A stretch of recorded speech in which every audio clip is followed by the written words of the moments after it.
Alex had always loved his quiet suburban neighborhood. It was a peaceful place where families lived comfortably, children played in yards, and neighbors greeted each other with warm smiles.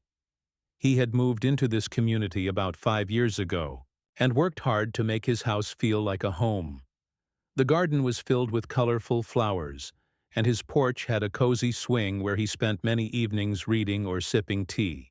Alex enjoyed the calmness and security the place offered, especially since it was managed by a homeowners association, HOA. Though some people found HOAs strict or annoying, Alex believed they helped keep the neighborhood clean and safe. One Monday morning, Alex came back from a 2-week business trip feeling tired but happy. He missed his home and was eager to relax after days of meetings and flights. As his car pulled into the driveway, everything looked normal at first glance. The sun was shining, birds were chirping, and kids were riding their bikes nearby. But when Alex opened the garage door, he immediately felt something was wrong. Several large boxes that he had carefully packed before leaving were gone. These boxes contained valuable things: some old books, sports equipment, and a few sentimental items he couldn't replace. His expensive patio furniture set, which he had left covered under tarps in the backyard, was also missing. Alex's heart started pounding. Had someone broken in and stolen his belongings? He quickly checked all the doors and windows. None of them showed any signs of forced entry or damage. The locks were all intact. The security alarm system hadn't been triggered either. It was as if the items had disappeared without a trace. This confused him even more. Who could have taken his stuff without breaking in? The neighborhood was supposed to be safe. Trying to stay calm, Alex decided to ask around. He wanted to know if any neighbors had seen or heard anything unusual while he was away. He remembered that Karen, his next-door neighbor, was someone he had met briefly a few times. She was well known in the community, mostly because she was a part of the HOA board. Karen was a tall woman in her late 40s, always dressed neatly, with a serious expression that made people feel she was always watching them. Some neighbors called her Karen, but others whispered about her as the HOA enforcer, someone who took the rules very seriously, sometimes too seriously. Alex recalled that before his trip, Karen had asked to borrow a spare key to his house because she wanted to check on things while he was away. He had hesitated at first but finally agreed, thinking it was neighborly. He had trusted her enough. Now, this trust made him uneasy. Could she be involved in his missing items? The next morning, Alex walked over to Karen's house. He noticed her garage door was slightly open. Peeking inside, he saw some boxes and furniture covered with dust cloths, but when he looked more closely, he realized some of those items looked exactly like his missing things. The same shape, the same size, even the same color. His heart sank. Could Karen have taken his belongings? Was she hiding them here? Alex knocked on her door, and Karen answered quickly, as if she was expecting him. Her face was calm but sharp, her eyes scanning him carefully. He asked politely, "Karen, have you seen these boxes or furniture? Some of my things are missing and I think they might be here." Karen smiled thinly and replied, "Oh, Alex, you know how busy things get with the HOA. We have rules about abandoned items and clutter in yards. If you left these things outside for too long, they might have been considered abandoned, and the HOA took action." Alex felt his confusion turn to frustration. "But I packed those boxes carefully before I left, and the furniture was covered. I never abandoned anything. This is my property." Karen shrugged. "Sometimes people don't realize the rules until it's too late. The HOA has the right to remove things that break community standards." Alex wanted to argue more but felt a strange mix of doubt and anger. How could someone just take his things without telling him?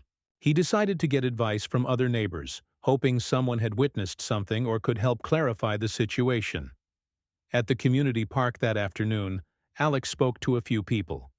Some sympathized with him, while others said they had noticed Karen being very strict lately. One elderly couple mentioned that Karen often patrolled the neighborhood, looking for any sign of disorder. They said she believed in enforcing rules with an iron hand, even if it upset others. She thinks she's protecting the community, they told Alex, but sometimes it feels more like she's controlling it. Alex also learned that a few neighbors had received warnings from the HOA for small things: leaving trash cans out too long, painting fences without permission, or hanging laundry outside. Karen's strict approach was not popular with everyone. Despite the mixed feelings, Alex knew he had to find out the truth about his missing items. He returned home and carefully examined his house for any clues. His porch light was off, although it usually stayed on automatically. His mailbox was empty and the front yard looked untouched. There was no sign of a break-in, but the disappearance of his belongings was still a mystery.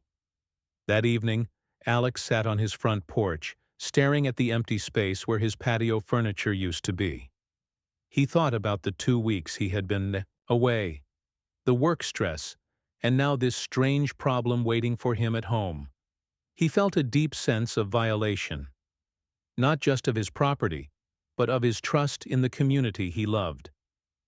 The next morning, he decided to visit the HOA office to ask about their policies on abandoned property. The receptionist was polite but cautious. She explained that if an item was left unattended for more than a certain number of days, the HOA could remove it to keep the neighborhood tidy. Usually, they sent notices to homeowners first, but sometimes things got complicated when people were away or unreachable. Alex wondered if Karen had acted on her own, or with the HOA's knowledge. Either way, he was determined to get his belongings back. As days passed, Alex kept a close eye on Karen's house. He noticed she was often busy rearranging things in her garage and yard. Some neighbors whispered that she might be planning a yard sale soon. Alex's mind raced. What if she tried to sell his stuff? He also talked to a few more people in the neighborhood who shared their own stories of Karen's strictness and occasional conflicts. Many said she was not easy to challenge because she held influence over the HOA board and had a way of turning situations to her advantage. Despite the growing tension, Alex tried to remain calm and patient. He began to document everything, taking photos, making notes, and even recording conversations with Karen when possible. He wanted to have clear proof if things got worse. One afternoon, Alex's friend Jake, who lived a few blocks away, stopped by. Jake was supportive and said, "You should be careful with Karen. She doesn't like being questioned and might react strongly if she feels threatened." Alex nodded. He appreciated Jake's warning but also knew he couldn't just ignore what was happening. This wasn't only about property.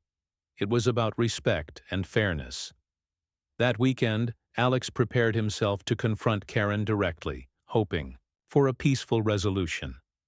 He gathered all the documents showing ownership of his missing items, receipts, and photos. He wanted to be ready in case she denied everything. As he walked toward her house, Alex's heart beat faster. He didn't know what to expect. Would Karen admit her mistake, or would this turn into a bigger conflict? When he arrived, the garage door was closed, but he saw several boxes stacked near the front porch. As he stepped closer, his eyes widened. He recognized the familiar shapes and labels on the boxes. They were definitely his. Alex took a deep breath and knocked on the door. Karen opened it quickly, her expression unreadable. "What do you want now, Alex?" she asked coldly. Alex replied firmly but politely, "Karen, I've found my things. Why did you take them without telling me? This isn't right." Karen's eyes narrowed. "I didn't steal anything. The HOA has rules, and if you don't follow them, consequences follow. Your items were cluttering the neighborhood. I was only doing what's best for the community." Alex shook his head in disbelief. "This is my property, Karen. You can't. Just take it." Their voices grew louder, drawing attention from neighbors passing by. The quiet neighborhood was about to witness the beginning of a conflict that would soon explode into a major dispute. The morning sun shone brightly over the quiet suburban street. But something unusual was happening a few houses down from Alex's home. The familiar calmness of the neighborhood was interrupted by the buzz of voices, laughter, and the occasional clink of objects being moved. A small crowd had gathered, drawn by the sight of a large yard sale being held right in front of Karen's house. Tables were set up with various items spread out, some covered with cloths, and others left in plain view, inviting neighbors and passers-by to browse and buy. Alex, still shaken from his confrontation with Karen the day before, was walking down the sidewalk when he noticed the scene. His heart skipped a beat. As he got closer, his eyes widened in shock and disbelief. There, neatly arranged on the tables and stacked on the driveway, were many of his missing belongings. His rare baseball cards, which he had collected since childhood, were displayed for sale. His custom barbecue grill, which he had spent months saving up for, stood proudly near the front. His old college memorabilia, including framed photos and a faded pennant, were spread out for anyone to buy. It was like stepping into a nightmare. Alex stopped in his tracks, feeling a mix of anger, confusion, and helplessness. How could Karen do this? How could she take his things without permission and then sell them right in front of everyone? He had always thought of her as just a strict neighbor, someone who cared too much about rules. But this was something else, entirely. It felt like a personal betrayal. A few curious neighbors had gathered at the yard sale, some browsing casually, others whispering amongst themselves. A woman picked up one of the baseball card cases and examined it closely while a young couple debated whether to buy the grill. Alex's mind raced. He had to stop this immediately. He stepped forward and called out firmly, "Karen, what do you think you're doing? Those are my things." Karen looked up from where she was organizing a pile of clothes. Her face showed a mixture of surprise and irritation. She walked toward Alex with a confident stride and said, "Oh, Alex, you're here early. I'm just helping clear out the neighborhood. These items were abandoned, so I took responsibility." Alex felt his jaw tighten. "Abandoned? I never abandoned anything. These are my personal belongings, and you have no right to sell them." Karen's voice grew louder, attracting more attention from the crowd. "The HOA rules are clear. If you leave your things outside for too long, they become community property. I'm just enforcing the rules that everyone agreed to." Alex took out his phone and started recording the scene. He wanted to have proof of what was happening in case Karen tried to twist the story later. "Listen, Karen," he said calmly, but firmly, "these are my things, and I want them back. You can't just take them and sell them."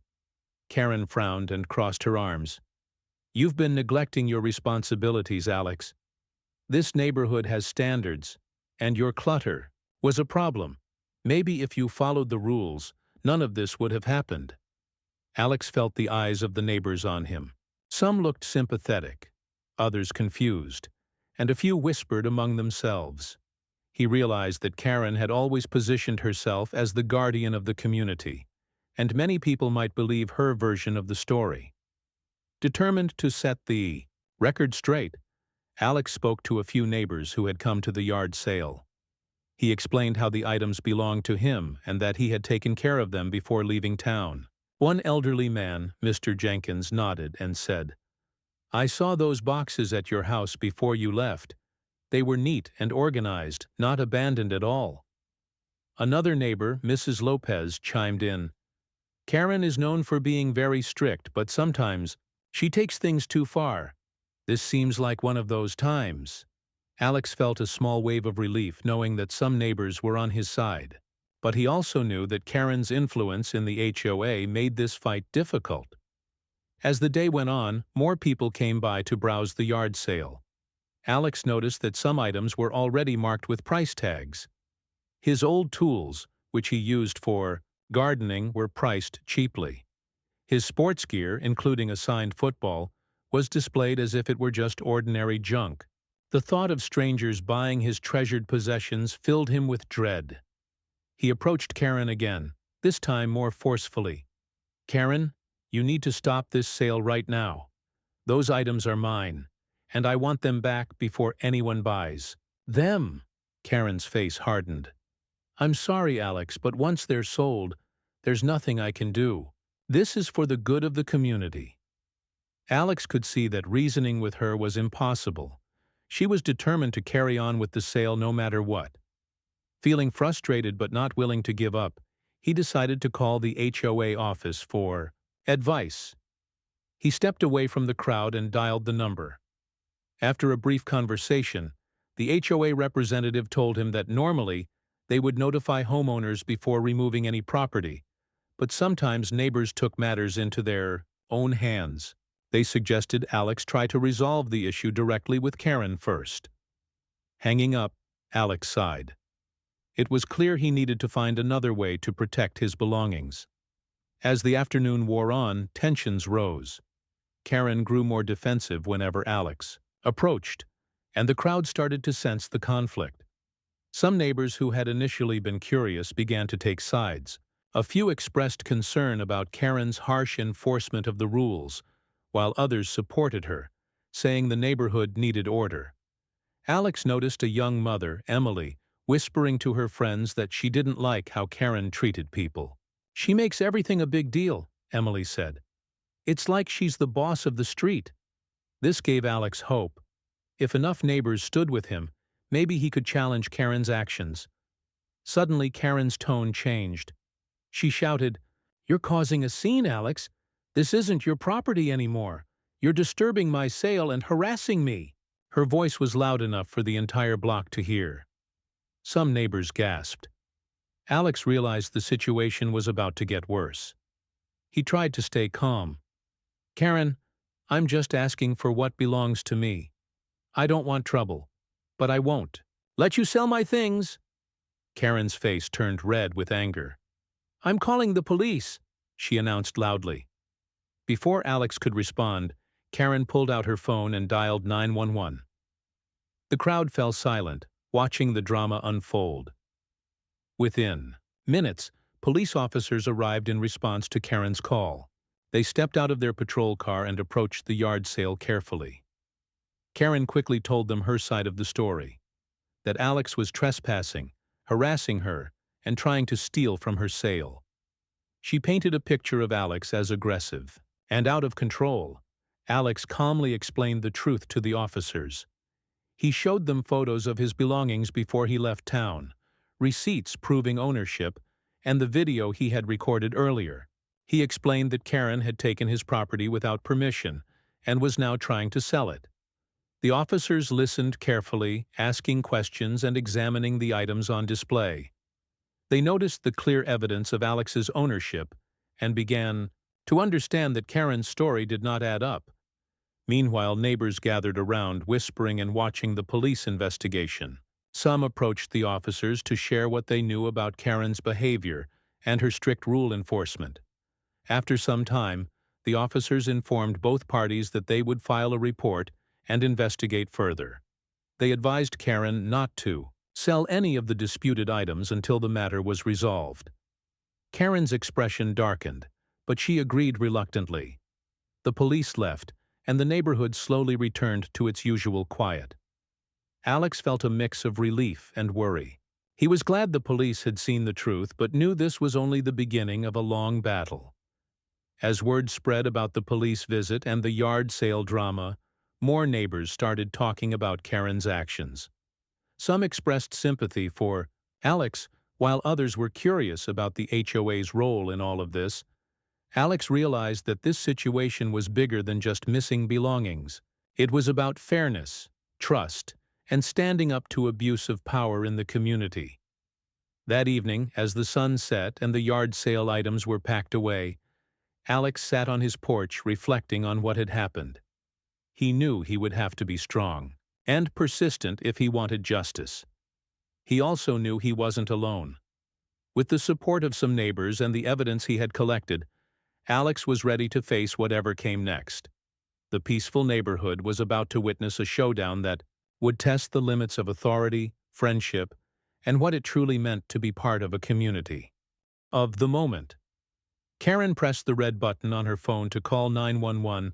The quiet neighborhood street suddenly felt charged with tension.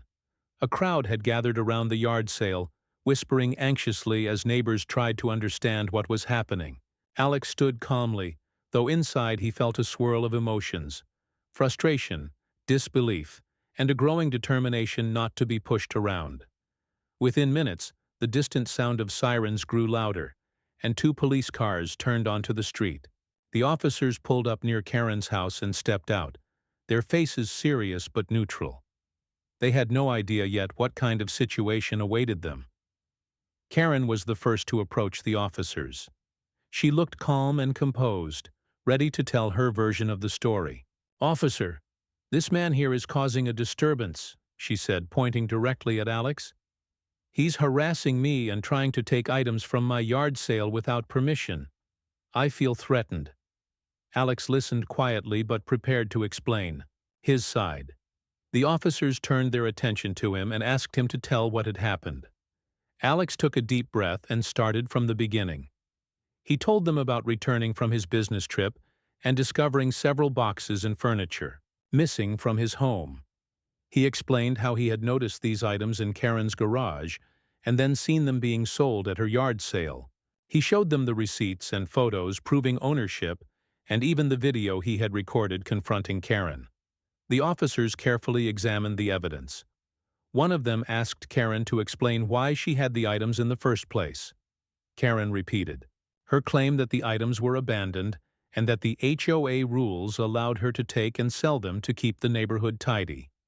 As the officers listened, it became clear that Karen's story had many holes. They asked her if she had informed Alex or the HOA before taking the items, and she admitted she hadn't. The officers then questioned Karen about the legality of selling someone else's property without consent. Karen's confident demeanor started to falter. She fidgeted with her phone and avoided eye contact. The officers took note of this behavior. Meanwhile, some neighbors stepped forward, offering to share what they had witnessed. Mrs. Lopez, the friendly neighbor, told the officers about Karen's strict approach to HOA rules and how she sometimes acted on her own authority. Mr. Jenkins added that he had seen Alex's boxes neatly packed before he left, contradicting Karen's claim of abandonment. The officers thanked the neighbors and said they would file a report to investigate the case thoroughly. They advised Karen to stop the yard sale immediately and not to sell any disputed items until the investigation was complete. Karen looked frustrated and angry but nodded reluctantly. She closed the yard sale, gathering up the items quickly. Alex felt a wave of relief, but also knew this was just the start. He understood that Karen had made a serious mistake, but she was not someone who would easily admit defeat.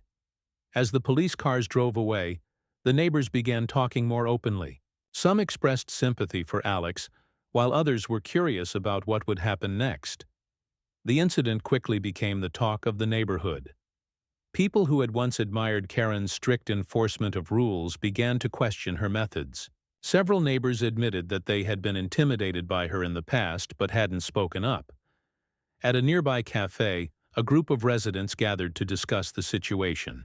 Emily, the young mother, voiced what many were thinking. "I've seen Karen make things difficult for people before. Maybe this is the moment we need to stand up to her." Jake, Alex's good friend, nodded in agreement. "We can't let one person control the entire community like this.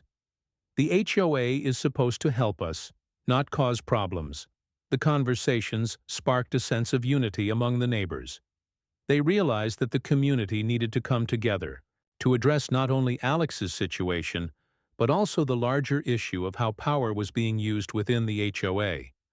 Meanwhile, Alex stayed busy gathering more evidence. He collected statements from neighbors, took photographs, and kept detailed notes of every interaction with Karen and the HOA. He even started a journal to record the events as they unfolded. One afternoon, Alex received a call from a local news reporter who had seen the video he posted online. The reporter wanted to interview him about the yard sale incident and the larger problems with the HOA. Alex agreed, hoping that public attention would help bring justice. The interview was scheduled for the following day. When the camera crew arrived, Alex explained everything clearly and calmly. He talked about his love for the neighborhood, his shock at losing his belongings, and his hope for fairness and transparency. The reporter asked if Alex was worried about backlash from Karen or others in the HOA. Alex admitted he was, but he said standing up for what was right was more important than fear. The interview aired on local TV and quickly gained attention. Many viewers sympathized with Alex's story, and some neighbors reached out to offer support. At the same time, the HOA board scheduled a meeting to address the situation. The meeting was to be held in the community center, and many residents planned to attend. On the day of the meeting, the room was filled with anxious faces. Karen arrived with a confident smile, ready to defend herself. Alex sat among the crowd, feeling a mix of nervousness and determination. The HOA president opened the meeting by acknowledging the recent events. They explained that an investigation was underway and that the board took the allegations seriously. Karen spoke first, repeating her belief that she was enforcing the rules for the community's good. She insisted that Alex had neglected his property and that she acted in the neighborhood's best interest. Alex then presented his evidence. He showed photos, receipts, and the video of their confrontation. He shared neighbors' statements and explained how Karen had taken his belongings without permission. Several residents spoke up, expressing their concerns about Karen's behavior and the need for fair treatment. Others asked questions about HOA policies and transparency. The discussion was intense, but respectful. Many neighbors voiced support for Alex and called for changes in how the HOA operated. The meeting ended with a promise from the board to review policies and consider Karen's role carefully. Over the following weeks, the investigation continued. The police reviewed the evidence and interviewed more neighbors. They confirmed that Karen's actions were not justified and that she could face charges for theft and false police reporting. Karen's attitude shifted. She stopped attending HOA meetings and avoided contact with Alex and others who challenged her. Alex felt a sense of victory, but also a responsibility to help the neighborhood heal. He organized a community gathering to discuss ways to improve communication and ensure fairness. Many residents attended, eager to rebuild trust. At the gathering, Alex was approached by several neighbors who thanked him for standing up. They shared their own experiences and hopes for a better future. Alex realized that the ordeal had brought the community closer together. They were stronger because they had faced a difficult challenge together. As time passed, Karen was officially removed from the HOA board. Legal proceedings were underway, but the community had already moved forward. Alex continued to work with the HOA to create clearer rules and better ways to handle disputes. The neighborhood slowly returned to its peaceful rhythm, but the lessons learned remained. Alex looked out from his porch, feeling proud. He had fought for his rights and helped his community stand up against unfairness. The sun set over the street, casting a warm glow on the homes and gardens. Life was returning to normal, but the story of the yard sale and the struggle for justice would be remembered for a long time. After the HOA board meeting and the police investigation, the neighborhood was slowly starting to breathe a little easier. The immediate tension caused by Karen's actions had begun to fade, but Alex knew that the fight for fairness was far from over. The situation had opened up a bigger conversation in the community, and many residents were eager to make sure such problems wouldn't happen again. They wanted to rebuild trust and create a place where everyone could feel safe and respected. Alex became a central figure in these efforts. He wasn't someone who wanted to be in the spotlight, but the experience had taught him that standing up for what is right sometimes meant leading the way. He spent long hours talking with neighbors, listening to their stories, and gathering ideas for how the HOA could improve. He wanted to help create clear, fair rules that everyone understood and agreed on, so no one else would feel powerless or ignored. One of the first things Alex did was organize a community meeting. He wanted as many neighbors as possible to come together in one place to talk openly about their experiences with the HOA and how they wanted things to change. At first, some people were hesitant. The memory of Karen's harshness made them nervous to speak up, but Alex encouraged them gently, reminding everyone that this was a safe space where all voices mattered. The day of the meeting arrived, and the community center filled with familiar faces, some nervous, some hopeful, and some quietly excited to be part of something new. Alex started the meeting by sharing his story again, but this time with a different tone. He focused not just on the conflict, but on the possibility of healing and improvement. He spoke about the importance of fairness, respect, and transparency. Neighbors took turns sharing their experiences. Some spoke about times when they had felt bullied or ignored by HOA rules. Others talked about positive memories of the neighborhood and their hopes for its future. As people listened, it became clear that many shared similar feelings. They wanted an HOA that worked for the people, not against them. A group of volunteers formed that day, including Alex, Emily the young mother, Mr. Jenkins, and a few others. Their mission was to review the HOA's current rules and suggest changes that would make the community stronger and more inclusive. They wanted to create a system where disputes could be resolved fairly, without fear of unfair punishment or intimidation.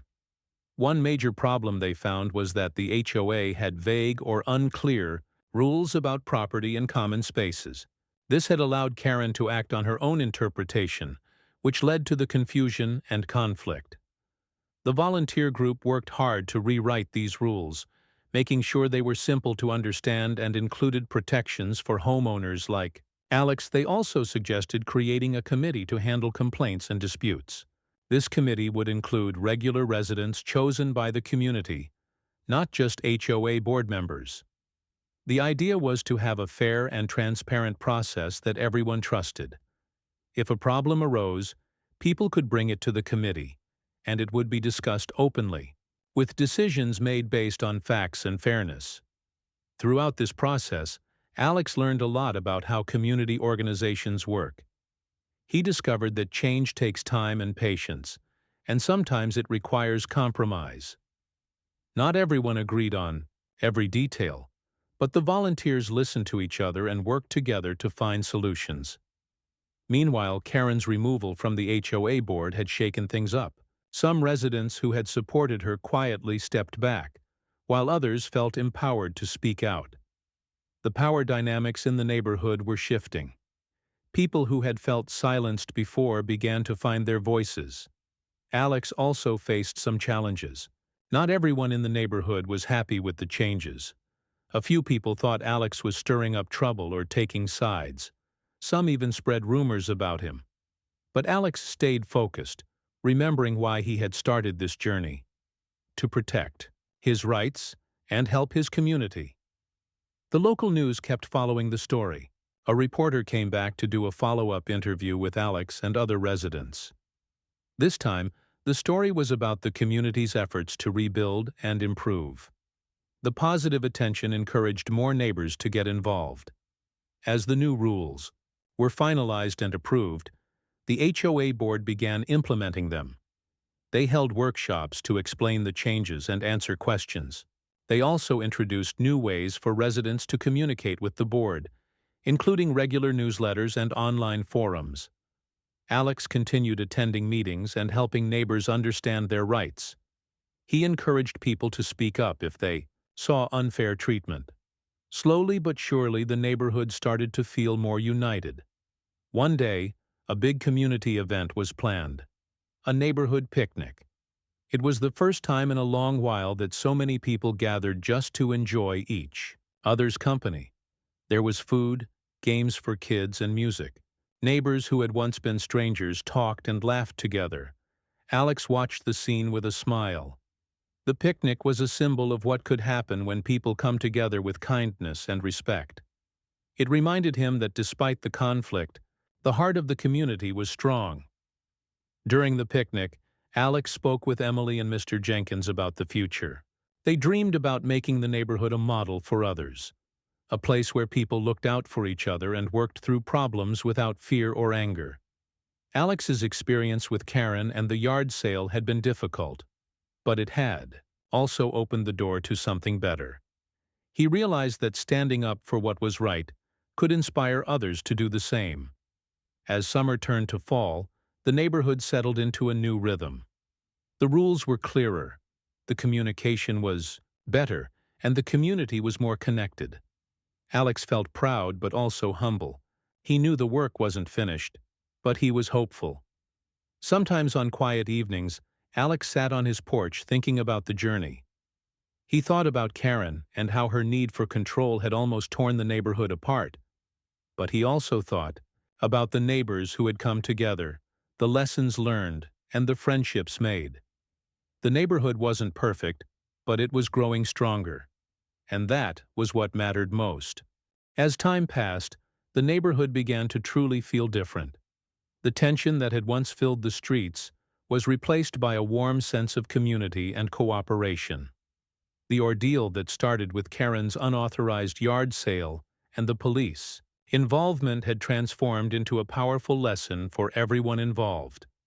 Alex, once just a regular homeowner, had become a symbol of fairness and courage, someone who had stood up not only for himself, but for all the neighbors who wanted peace and respect in their community.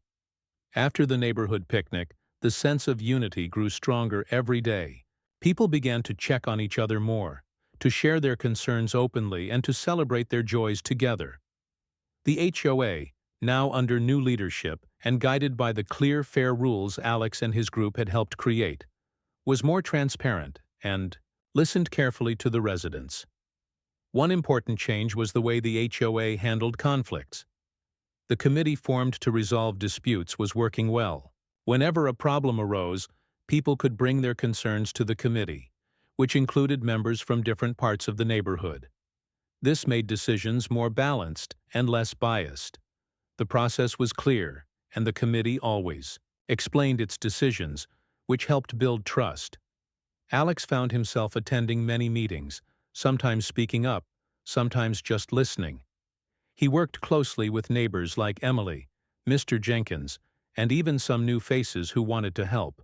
They organized regular community events, cleaned up the parks together, and started a neighborhood newsletter to keep everyone informed. Though Karen was no longer part of the HOA board, her actions had left a mark. The legal case against her for theft and false police reporting moved slowly but steadily. Karen was ordered to return or compensate for the stolen items, and the police warned her about the seriousness of filing false reports. The neighborhood felt safer knowing that justice was being served. But the most important change was how people related to each other. The fear and suspicion that once ruled had diminished. Neighbors who had avoided each other now shared smiles and greetings. People stopped locking their doors as tightly and left their yards tidy but welcoming. Alex often thought about how a difficult conflict had brought about such growth.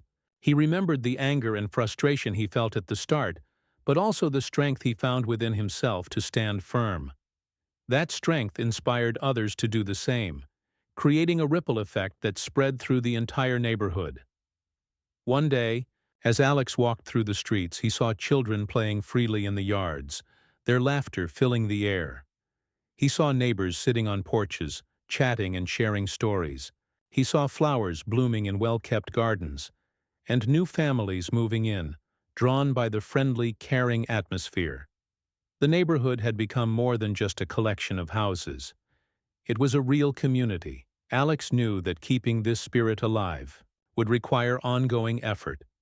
People needed to continue communicating, respecting each other's rights, and working together. So, he and the other community leaders began planning a neighborhood council. This council would include representatives from every street, making sure that all voices were heard. The council also worked on projects to improve the neighborhood. They talked about starting a neighborhood watch program to increase safety. They discussed ways to support local businesses and create social events that everyone could enjoy. The goal was to build a neighborhood where people felt connected and proud. Alex's role changed over time. He was no longer just the homeowner, fighting Karen. He had become a community leader, someone others looked to for guidance and support. He embraced this responsibility with humility, always remembering the lessons he had learned. Through the process, Alex also grew personally. He became more confident, patient, and understanding. He learned how to listen better and to find solutions that worked for everyone. These skills helped him not just in the neighborhood but in his work and personal life as well. Sometimes old tensions would resurface, but the neighborhood was now better prepared. Thanks to the new rules and the dispute committee, problems were solved quickly and fairly before they could escalate. The neighborhood meetings were no longer tense but productive, filled with honest conversations and mutual respect. One quiet evening, Alex sat on his porch, watching the sunset. He thought about the journey, the fight, the fear, the growth, and the hope. He smiled, knowing that the neighborhood was a better place because of what they had been through.